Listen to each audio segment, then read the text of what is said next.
Il a cru à capacité militaire de ses vaillants soldats et sa propre stratégie de guerre doublée de sa bravoure hors pair.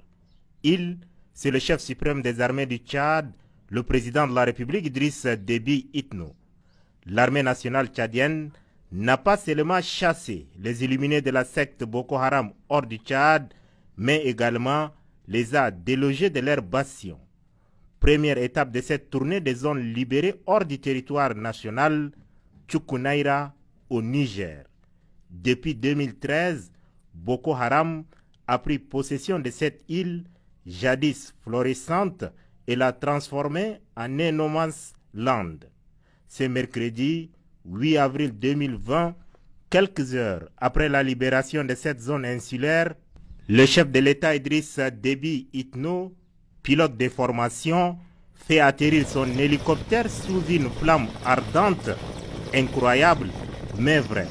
Une scène digne d'un film.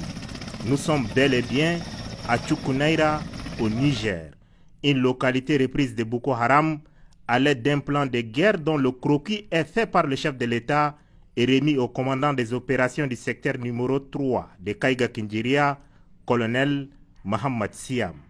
C'est un chef suprême des armées comblé d'avoir porté l'estocade à Boko Haram jusqu'au pays voisin qui vient galvaniser ses troupes pour la mission accomplie avec brio.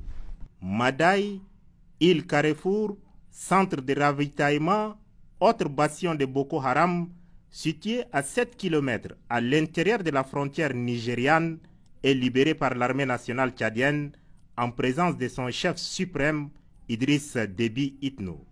Madaï se trouve à 37 km de la frontière nigérienne, dont la ville la plus proche est Méri-Méri, 49 km de la frontière camerounaise et 20 km de Baga, poste avancé de l'armée nigériane. Là, aucune armée nationale ou étrangère n'a posé les pieds dans ces confins du lac Tchad depuis 2010. La réplique foudroyante des forces de défense et de sécurité sous le commandement de son chef suprême, Idriss Déby Itno, a permis de s'emparer de ces points stratégiques après 3 heures de combat où les soldats de la paix et de la liberté partis du Tchad n'ont reculé devant les ouailles de Boko Haram. Idriss Déby Itno est le premier président africain et voisin du Nigeria à poser les pieds sur cette île où même l'armée nigériane n'a pas daigné affronter Boko Haram. Aux hommes du colonel Mohamed Dadi Kébir, commandant du secteur numéro 2 de la force mixte multinationale, le chef suprême des armées, Idriss Déby Itno, leur a dit toute son admiration pour la prouesse militaire. Nos hauts faits d'armes aux confins du lac Tchad resteront mémorables et feront la fierté des générations futures.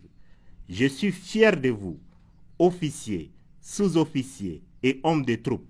Je n'oublie pas non plus nos martyrs ainsi que nos veuves et orphelins, a dit le chef suprême des armées, pour couper l'herbe sous les pieds des djihadistes et les empêcher de revenir réoccuper les terrains nigériens et nigérians libérés par l'armée nationale tchadienne. Le chef de l'État Idriss Déby Itno a décidé de dépêcher ce 9 avril son ministre délégué à la défense nationale, général Mohamed Abbali Salah, à Abuja et Niamey auprès de ses homologues. La mission a un seul objectif: demander aux militaires des pays précités de venir prendre possession des zones libérées par l'armée nationale tchadienne. Bonne nouvelle, tous les officiers, sous-officiers et hommes de troupes ayant participé à l'opération aux côtés du président de la République Idriss Déby Itno seront augmentés d'un cran en matière de grade. Parole du chef de l'État, chef suprême des armées, Idriss Déby Itno. Armée nationale tchadienne, force à vous.